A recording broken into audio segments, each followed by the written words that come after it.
Welcome to IBTV. Nalgonda జిల్లాలో పోలీసుల చేతిలో థర్డ్ డిగ్రీకి గురైన గిరిజన యువకుడు ధనావత్ సాయి సిద్ధును మాజీ మంత్రి ఎమ్మెల్యే జగదీష్ రెడ్డి పరామర్శించారు.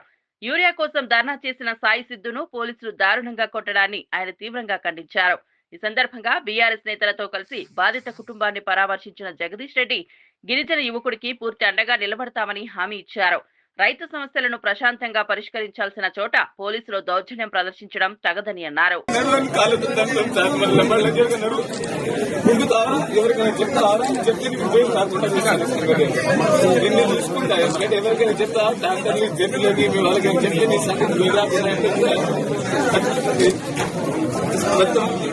ఇట్లా భయపెట్టింటే సార్ పోవాలన్నా భయపెట్టింది సార్. నాకైతే టైం కట్టడానికి పోతే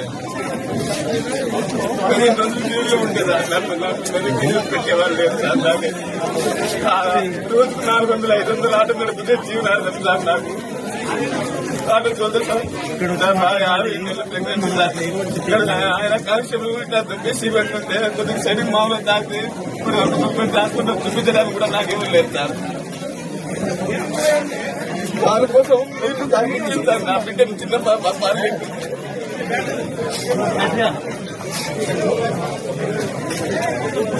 వీడియో చూపిస్తున్నట్టు